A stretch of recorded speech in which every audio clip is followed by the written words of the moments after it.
Sarfaraz Khan, well played man, well played. Video শুরুটা সরফরাজ খানের জন্য একটা হাততালি দিয়েই শুরু করা হোক। দারুণ খেলেছেন, দারুণ খেলেছে। আমার ঠিক এক বছর আগের একটা ঘটনা মনে পড়ছে। আগের বছর 2023 সালে যখন ভারত বর্ডার গাভাস্কার ট্রফি খেলছিল, অস্ট্রেলিয়া যখন ভারতে খেলতে এসেছিল, সেই টেস্ট সিরিজে সরফরাজ খানকে দলে নেওয়া হয়নি।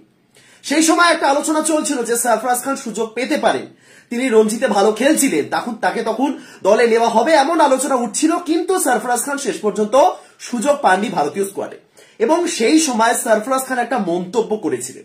তিনি বলেছিলেন যে তার রাত্রে ঘুম হচ্ছে না, তিনি বারবার ভাবছেন যে তিনি কেন ভারতীয় দলে নেই, কেন তিনি ভারতীয় দলে নেই, কি করতে হবে তাকে আর।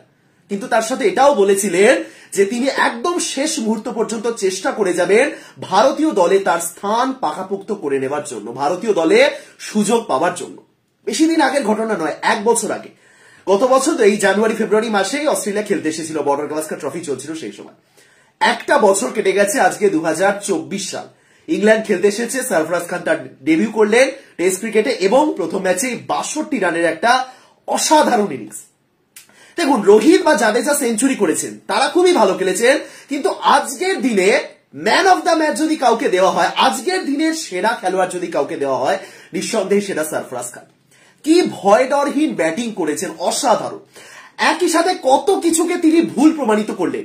প্রথমত সরফরাজ খানকে নেওয়া মানে দলে না নেওয়ার পিছনে একটা বড় কারণ হিসেবে অনেকে মনে করছিলেন ফিটনেস ইস্যু, তার ওজন, তার অতিরিক্ত ওজন, তিনি ভারতীয় দলে খেলার জন্য ফিট নয়, ইত্যাদি ইত্যাদি। তিনি আজকে প্রমাণ করে দিলেন ফিট থাকুন বা না থাকুন, তিনি যদি তার টেকনিক ভালো থাকে, যদি তার টেম্পারমেন্ট ভালো থাকে, যদি তার শট সিলেকশন ভালো থাকে, যদি তার মাইন্ডটা ক্লিয়ার থাকে, ব্যাটিং করা কোনো ব্যাপার না। অসাধারণ খেলেছেন আজকে।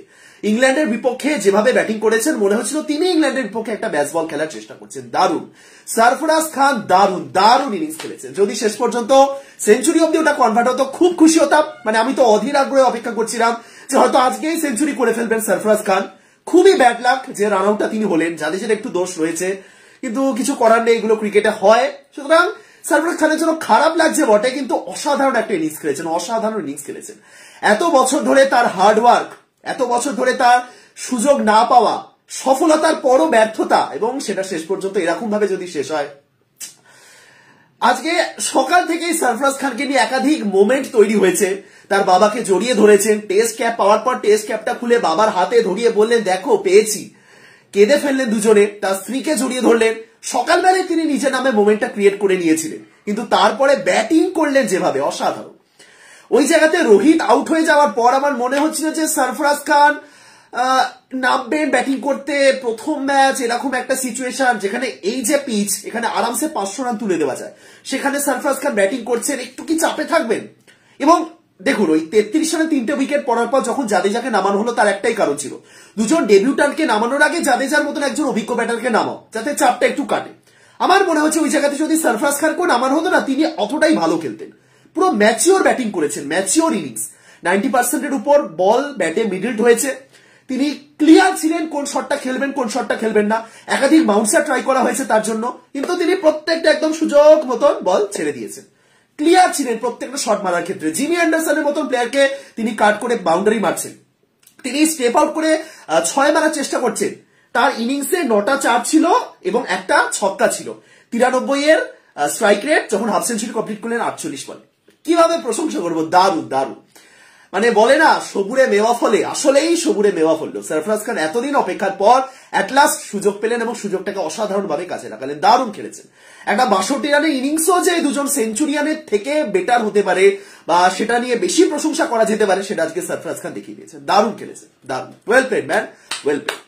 তবে আজকের দিনে 3জনই হিরো, রোহিত, সরফরাজ, জাদেজা, 3জনই হিরো। জাদেজা একটু ভিলেন হয়ে গেছেনই বটে লাস্ট মোমেন্টে, কারণ সরফরাজ খান আসলেই জাদেজার জন্য আউট হয়েছেন। সরফরাজ খানের আরো প্রশংসা করতে হয় এই কারণে, কারণ আসলে ওই জায়গাতে দাঁড়িয়ে না তিনি সেলফলেস খেলেছেন। ওই জায়গাতে দাঁড়িয়ে রবীন্দ্র জাদেজা অনেকক্ষণ ধরে স্ট্রাগল করছিলেন সেঞ্চুরি করার জন্য, বা ওই জায়গাতে দাঁড়িয়ে তিনি নিজেই মানে স্ট্রাইকটা নিয়ে নিজেই রানটা করছিলেন। যখন সরফরাজ ব্যাটিং করতে এসেছিলেন, জাদেজা মেবি 84 না কত রানে ব্যাটিং করছিলেন। সেই জায়গাতে দাঁড়িয়ে জাদেজা সেঞ্চুরি হওয়ার আগেই তো সরফরাজ খান 62 অব্দি চলে গেলেন। তার মানে নিজে দায়িত্ব নিয়ে ওই জায়গাতে এগিয়ে গেলেন, বরং জাদেজার উপর থেকে চাপটা কমালেন। যদি কোনোভাবে নার্ভাস 90-র প্রেশার চলে আসে, কিভাবে সেঞ্চুরি করব, আটকে যাচ্ছি, সেই পুরো চাপটা সারফরাজ নিয়ে নিয়েছিলেন। ইভেন ওই যে বলে রান আউট হলেন তার আগের বলে একটা ডাইভ দিয়েছিলেন তিনি, সেটাও যদি ঠিকঠাক উইকেটে থাকতো সেখানেও রান আউট হতে পারতেন। সুতরাং এই যে সেলফলেস খেলাগুলো তিনি মানে তার সতীর্থ দলের সতীর্থ প্লেয়ারের কথা ভাবছেন, সতীর্থ সেঞ্চুরি অব্দি পৌঁছান তার কথা ভাবছেন, ওই জায়গাতে দাঁড়িয়ে তিনি যে রানটা নেওয়ার জন্য দৌড়ালেন ওটা রান আসলে হতো না। বল যদি উইকেটে নাও লাগতো, বল যদি ডিরেক্টলি নাও হতো, তাও ওই জায়গাতে রান নেওয়া উচিত ছিল না। কিন্তু তিনি এগিয়ে গেছিলেন এইভাবেই যে জাদেজা একটা রান কমপ্লিট করবেন, জাদেজা থেকে তার একটা ইতিবাচক ইঙ্গিত ছিল বলেই তিনি দৌড়েছিলেন। সুতরাং দোষটা কিন্তু আসলেই জাদেজার। সারফরাজ কি করবে ওই জায়গাতে দাঁড়িয়ে, যত ফিট প্লেয়ারই হন না কেন, যত সিক্স প্যাক ওয়ালা প্লেয়ারই হন না কেন, যতই ডাইভ দিন না কেন, ওই জায়গাতে দাঁড়িয়ে পৌঁছানো যেত না, একদম পারফেক্ট থ্রো ছিল।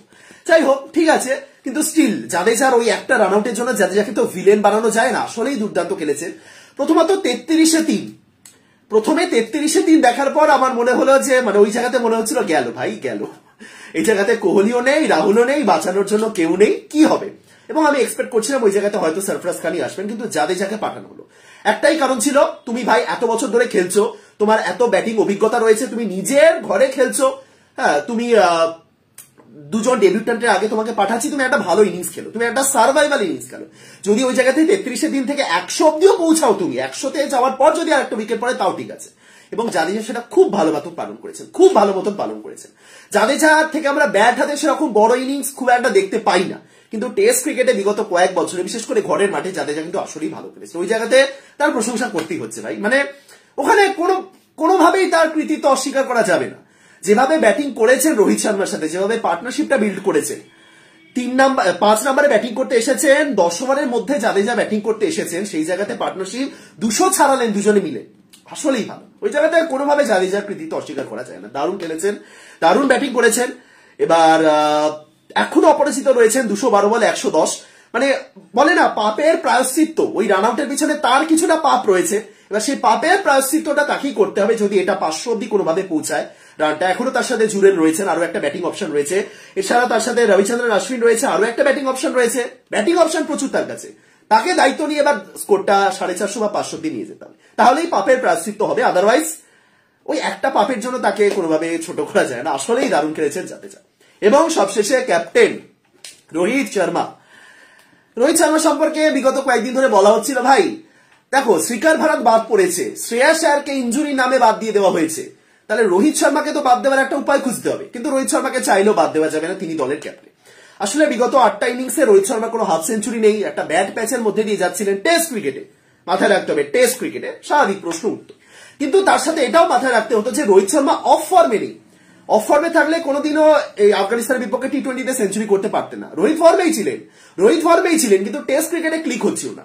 তার একটা বড় কারণ, তিনি ওই যে ওয়ার্ল্ড কাপ থেকে যে মেন্টালিটিতে ব্যাটিং করছিলেন, যে চলো আমি শুরু করব এবং একটা ভালো স্টার্ট দেবো, তারপরে আমার রান যেখানেই যাক না কেন কিছু এসে যায় না। সেই জায়গা থেকে টেস্ট ক্রিকেটে যখন তুমি ব্যাটিং করছো সেখান থেকে অবশ্যই বেরোতে হয়। টেস্ট ক্রিকেটে কিছু ক্ষেত্রে নিজের জন্যও খেলতে হয়। টেস্ট ক্রিকেটে 90 হওয়ার পর 100 অব্দি পৌঁছানোর জন্য তুমি যদি 50টা বলো নাও, কেউ কিছু বলবে না, কারণ এটা টেস্ট ক্রিকেট। হ্যাঁ, সিচুয়েশন অনুযায়ী ডিপেন্ড করছে। যদি তোমার হাতে 10 ওভার রয়েছে, ম্যাচ জেতার জন্য 20 রান দরকার, তুমি সেঞ্চুরির জন্যই 30 বল খেলছো, ওরকম হয় না।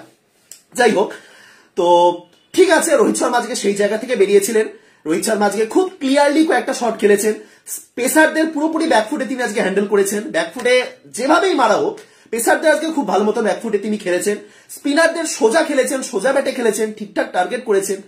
এবং অল ওভার 196 বলে 131, দেখে মনে হবে একটু স্লো ইনিংস, কিন্তু মানে হ্যাঁ রোহিত শর্মার অনুযায়ী স্লো ইনিংসই বটে, কিন্তু স্টিল রোহিত আজকে খুব ভালো মতো ইনিংসটাকে কন্ট্রোল করেছেন। কাকে টার্গেট করতে হবে, শুরুর দিকে জিমি অ্যান্ডারসন এবং উড যখন অসাধারণ বোলিং করছিলেন, সেই জায়গাতে দাঁড়িয়ে একটু ধৈর্য ধরে খেলেছিলেন এবং খেলতেই হতো, কিছু করার ছিল না, ওই জায়গাতে আরেকটা উইকেট পড়তেই পারতো। ইভেন রোহিত শর্মা একবার বেঁচেওছেন, একটা খুব ক্লিয়ার একটা ক্যাচ হয়ে যেত। বাট ঠিক আছে, রোহিত শর্মা ঠিকভাবেই খেলছেন এবং তারপরে সেঞ্চুরিটা কমপ্লিট করলেন। সুতরাং রোহিত আমি এর আগেও একটা ভিডিওতে যখন ওই শ্রেয়াস বা গিল বা ভারত কতগুলো সুযোগ পাচ্ছেন, কেমন খেলছেন, কেমন খেলা উচিত নিয়ে কিছু বলছিলাম, সেখানে আমি ক্লিয়ার একটা কথা বলে দিয়েছিলাম যে রোহিত শর্মাকে আমি খেলা শেখাতে চাই না। রোহিত শর্মাকে কিভাবে ইনিংসটাকে এগিয়ে নিয়ে যেতে হবে, কিভাবে তিনি খেলবেন, কখন ফর্মে ফিরবেন, সেই সব আমি শেখাতে চাই না। সেটা পাপ হবে আমার থেকে। আর যে সাধারণ ভিডিও বানায় তিনি রোহিত শর্মা ভাই, তাকে আমি কি বলবো। সুতরাং রোহিত শর্মাকে খেলা শেখানোর দরকার নেই, আমি নয়, যে কোনো বড় বড় বিশ্লেষকদেরও ক্রিকেট খেলাটা শেখানোর দরকার নেই রোহিতকে শুধু নিজের মতন করে রোহিতকে ইনিংসটাকে বাড়াতে হবে, এবং ঠিক সেভাবেই খেলেছেন আজকে।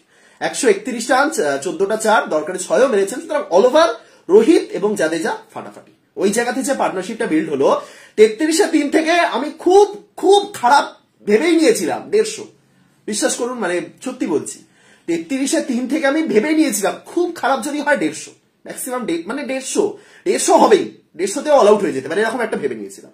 সেখান থেকে 150 ছাড়ুন, তারা যখন আউট হলেন রোহিত, তখন দলের স্কোর 237, 200 বেশি পার্টনারশিপ, আসলেই ভালো, দুর্দান্ত।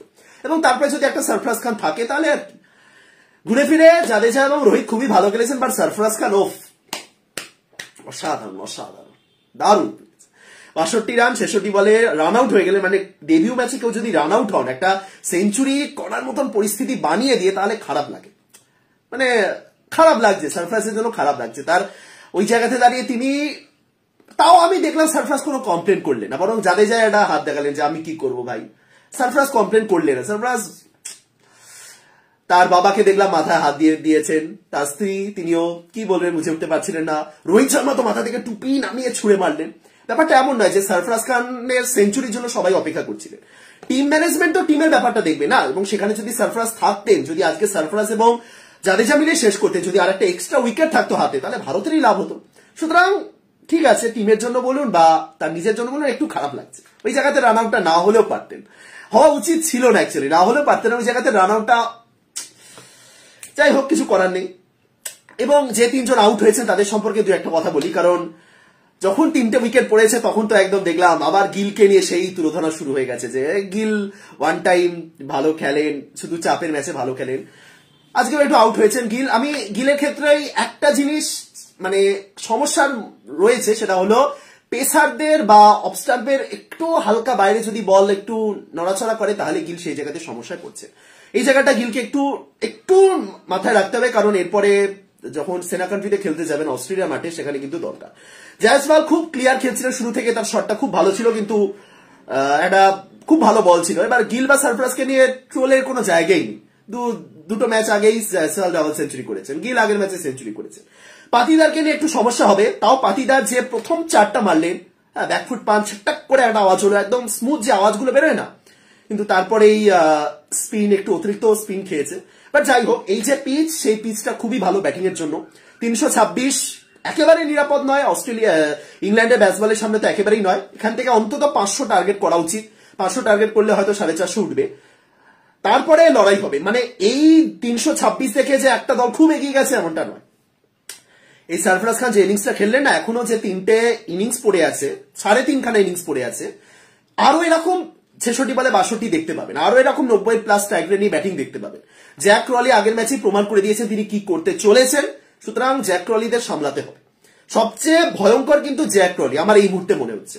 অলি পপ 196 খেলেছে, বেন স্টোকস অসাধারণ, বাট আমার মতে এই পিচে সবচেয়ে ভয়ঙ্কর হতে পারেন জ্যাক ক্রলি। কারণ দেখা যাক, খুব ভালো একটা পজিশনে রয়েছে ভারত, বাট দিনের শেষে এটাই বলতে চাই, সরফরাজ খান ওয়েল প্লে। যে ছেলেটা 1 বছর আগে এটাই কমেন্ট করেছিল যে আমার ঘুম আসছে না, আপনি ভাবুন, আপনি নিজের লাইফটাকে রিলেট করুন। আমি এই ধরনের সিচুয়েশনে না সবসময় নিজের কথা ভাবি, নিজের লাইফটাকে রিলেট করি। সরফরাজ খানের 1 বছর আগে ঘুম আসছিল না। আমি আমার দিক থেকে একটা বলছি, আজ থেকে 2 বছর আগে যখন ভিডিও বানাতাম রেগুলারলি, হ্যাঁ ভিউজ আসতো না, লোকে সেরকম দেখতো না, ফলোয়ার্স কম হতো, হ্যাঁ পেজের মনিটাইজেশন বা অ্যাড কিছু অন ছিল না। সেই সময় ভিডিও বানানোর মোটিভেশন পাওয়া, কেন বানাচ্ছি, কি কারণে বানাচ্ছি, কে দেখবে, 2 বছর পর এই পেজ বানানোর ফিউচার কি, এবং 2 বছর পর বর্তমানে এই যে যতজনই 685 জন এই মুহূর্তে লাইভ দেখছেন, এটাও একটা বড় ব্যাপার যে 685, আমি জীবনে ভাবিও নি যে 685 জন নাকি লাইভ দেখবেন না। এর চেয়ে অনেক বেশি আমি অডিয়েন্স পেয়েছি, বাট স্টিল আমি এক্সাম্পল দিচ্ছি। ঠিক সেম জিনিস সরফরাজ খানের ক্ষেত্রে ভাবুন। 1 বছর আগে যিনি মোটিভেশন হাত ধরে বেড়াচ্ছিলেন যে কিভাবে আসবো ভাই, আমার ঘুম হচ্ছে না, একটা প্লেয়ার যদি রাত্রে ঘুম না হয় এই চিন্তায় যে তিনি কেন ভারতীয় দলে নেই, সেখান থেকে 1 বছর পার করার পর যিনি এরকম ইনিংস খেলছে, well played Sarfaraz, well played. সরফরাজকে নিয়ে বা সরফরাজের কাহিনী নিয়ে আমি আজকে রাত্রে একটা ভিডিও বানাবো, সেটা দেখবে। তো আপাতত এখানে শেষ করছি, দেখা যাক শেষ পর্যন্ত কি হয়। তো আশা করি সবাই ভালো আছেন, ভালো থাকুন, সুস্থ থাকুন, দেখা হচ্ছে পরের ভিডিওতে। তাদের সবাইকে টাটা।